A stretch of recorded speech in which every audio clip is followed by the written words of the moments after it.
Señor José Pepe Nathanson, bienvenido. ¿Cómo le va? Dugan, doctor, ¿cómo le va? ¿Todo bárbaro? ¿Vos? Bien, todo bien. Bueno, me alegro. Si me permitís, vamos a dar un pequeño rodeo. ¿Cómo es el título? Pandemia y peronismo. Ah, perfecto. Ahí lo tenemos el departamento Porque creativo. parece que para algunos el peronismo es la pandemia, Claro, ¿no? también. Pero Algunos no es el consideran eso. La mancha venenosa, decían algunos, ¿no? Todo lo que toca. Por eso tenemos esta animación tan preciosa con Perón y los virus que le vuelan por atrás de la nuca. Vamos a dar, si te parece, un pequeño rodeo. Vos sabés que cuando empezó el tema del coronavirus, cuando se conocieron los primeros casos en China, después esto se propagó muy rápidamente a Europa, pasó hace no tanto, estamos hablando de 2-3 meses, parecen siglos ahora, pasó hace no tanto. Había dos posiciones. Estaban aquellos políticos, aquellos líderes que reconocían, que entendían la gravedad de lo que estaban pasando, de lo que estaba pasando y de lo que podía pasar, y estaban los que en España llaman los sologripistas.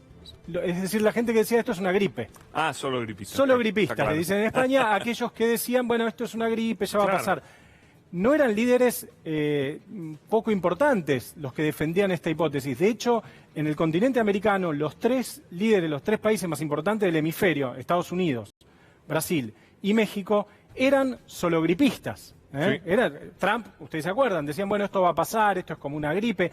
Andrés Manuel López Obrador, presidente de México, lo cual demuestra que no es un tema ideológico, no es que la derecha dice que es una cosa y la izquierda no va por ahí la cosa, no hay una, por lo menos yo no veo una división ideológica entre los que dicen esto es importante o esto no es importante. Hay un poquito de libertarios y liberales más volcados al economicismo, pero claro, bueno. por ahí puede venir la cosa, decir, bueno, hay que acelerar la recuperación económica y por lo tanto puede ser, pero si te fijas, el presidente de Nicaragua, por ejemplo, Daniel Ortega, líder de la revolución sandinista y demás, hace actos públicos, religiosos, con millones de personas. Creo que la irresponsabilidad en este caso no es exactamente ideológica. Fíjate lo que decía el presidente Bolsonaro, el presidente de Brasil, cuando ya llevábamos en Argentina 6 días de cuarentena. Vamos a verlo en un video, a ver. No meu caso particular, pelo meu histórico de atleta, caso fosse contaminado pelo vírus, não precisaria me preocupar.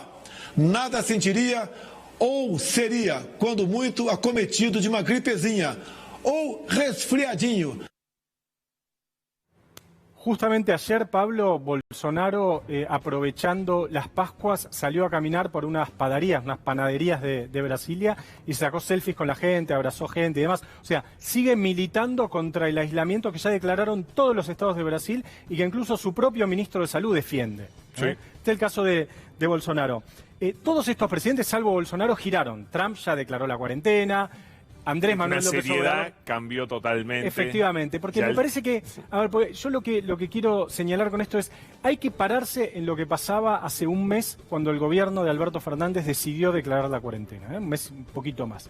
En ese momento no estaba tan claro todavía qué era lo que había que hacer, no estaba todavía tan claro, no era tan nítido. El famoso dilema economía-salud, que ahora entendemos que es un dilema falso, porque si vos no cuidás la salud, en algún momento se te va a desbordar el sistema de salud y eso te va a arruinar la economía. Yo digo, no hay forma de ir a trabajar si vos estás apilando muertos. Efectivamente, no se puede. Cuando vos estás haciendo fosas comunes y pones un ataúd arriba de otro, una fila de 10 ataúdes uno arriba de otro, nadie va a trabajar, ni hay economía que funcione. Efectivamente. Te vas a cuarentenar, te guste o no te guste. No hay manera de escapar, o sea, la cuarentena vos la podés declarar a las apuradas, a la desesperada, como hicieron España e Italia, por ejemplo, y como va a terminar haciendo, como terminó haciendo Brasil o México, o la podés declarar y decretar de la manera más planificada posible, que es lo que decidió Argentina. Ahora, cuando el gobierno argentino decidió esto, no estaba tan claro. No. De hecho, había integrantes de la propia coalición oficial, me consta, sobre todo aquellos que estaban más en contacto con la realidad social, que decían, bueno, veámoslo, no sé cómo esto va a pegar en los sectores más desfavorecidos. Había dudas legítimas en ese momento. Lo dice Julio Burman, un politólogo, hemos traído a este programa muy interesante, una entrevista que recomiendo en la revista El Economista. Él dice, los modelos de pandemia, de progresión de la curva y qué sé yo, no es física newtoniana. No es la ley de gravedad, son predicciones que uno hace en base a datos y demás, no estamos hablando de algo que es inevitable. Bueno, entonces, y lo dice Burman también, el presidente argentino decidió en penumbras, como siempre se decide, en penumbras, sin tener toda la información, y tomó una decisión muy dura, que es decirle a 44 millones de personas, quédense en su casa. Cerrar todo de un día para el otro, casi de un día para el otro. Bueno, que fue demostrándose correcta. Y que fue demostrándose correcta, efectivamente. Adoptó un modelo. Había otros países, Japón metió a los viejos, o los adultos mayores, digámoslo con elegancia, y dejó que la gente saliera. Suecia tenía ese modelo y ahora lo está cambiando, está declarando la cuarentena. Entonces, el presidente tomó una decisión peronista, que es decir, el mundo va para ese lado y yo voy para ese lado.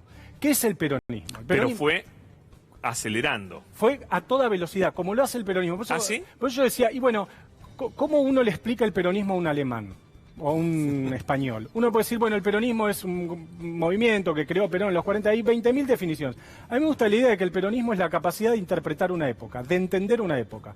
Por eso el peronismo fue desarrollista en los 40, fue revolucionario una parte en los 70, fue neoliberal en los 90, fue nacional y popular o progresista en el siglo XXI. Entonces el peronismo es eso. Alberto Fernández decidió, esta es la época del coronavirus, yo voy a ir a toda velocidad, como decís vos, Pablo, bien, para allá. Y no solo tomó una decisión, sino que la rodeó de una serie de medidas, porque después había que implementar la decisión.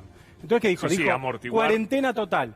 Para que la cuarentena total se sostenga y se garantice, bono extra jubilados, bono extra a los que cobran asignación universal por hijo, asignación por embarazo, prohibición de despidos, ingreso familiar de emergencia, refuerzo de asistencia alimentaria, apoyo a pymes. Son algunas de las medidas, no todas, algunas de las medidas que tomó el gobierno para sostener la cuarentena. Congelamiento de alquileres, pago extraordinario a personal del sistema sanitario, fuerzas de seguridad, etcétera, suspensión del corte de servicios y otra larga serie de medidas más. Sí. No solo tomó una decisión que es ir para este lado, podría haber ido para otro lado, decidió ir para ese, podría haber ido para el lado de Bolsonaro, para el lado de Trump, para el lado de Suecia, de Japón, decidió ir para el lado de China, de Oriente, de Taiwán, decidió ir para ese lado, sino que además decidió reforzar esto con esta serie de medidas, ¿no? Ahora, y esta es por ahí otra de las conclusiones, yo creo que todas estas medidas, que son medidas administrativas y de gestión, no hubieran tenido el éxito que tuvieron sin esta foto que vamos a ver ahora, que es el elemento, el componente específicamente político de la estrategia del gobierno. La foto, ahí está, la foto de Alberto Fernández con Horacio Rodríguez Larreta y Axel Kicillof. Yo creo que esta foto es una foto que tranquilizó mucho en su momento.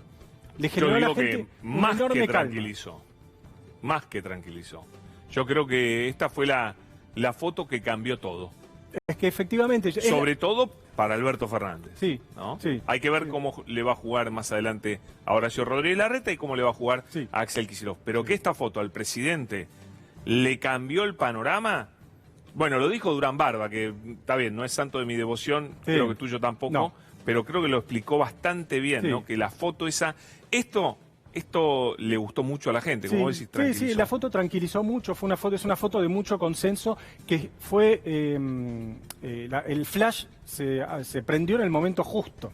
Sí. Cuando había que sacar la foto, el clic se hizo en el momento adecuado, y me parece que es lo que permitió que la estrategia durísima de declarar la cuarentena se hiciera efectiva. Una última conclusión, decíamos, el peronismo es la capacidad para interpretar un tiempo, para ir por un tiempo. Estamos en tiempo de coronavirus. ¿Qué va a quedar de esto? ¿Qué va a quedar del coronavirus? Yo veo 2, 3 cositas que tal vez vayan a quedar. Una renegociación muy agresiva de la deuda externa. Sí. Probablemente más agresiva de lo que hubiera sido si no se nos caía esto encima. Parece que va a haber novedades dentro de poco, ¿no? Efectivamente, por eso lo estoy mencionando. Segundo, el ingreso familiar de emergencia. 8 millones de personas más o menos. Sí, casi 8. Casi 8. ¿Se va a quedar? Si se queda, estamos avanzando casi a un modelo de salario universal, que es algo que se está discutiendo ahora en Europa mucho. Después vamos a hablar de Europa. Me gustaría que preparemos algo para la semana que viene sobre quiénes son esos 7, casi 8 millones de personas. ¿Dónde estaban esos? Porque esa gente no estaba recibiendo ni plan social, AUH algunos. Y algunos y trabajo, servicio doméstico. Pero no son 7 millones de empleados domésticos. 1,5 Entonces, de empleados domésticos. ¿A qué se dedicaban? Evidentemente los partió al medio el aislamiento obligatorio, pero antes como estaban, ¿no? Sí, y que estaban fuera del radar del Estado, Pablo. Había 4 millones, estimaba el gobierno, que iban a solicitar la fue el doble. Efectivamente. José, quédate con nosotros, que cuando volvamos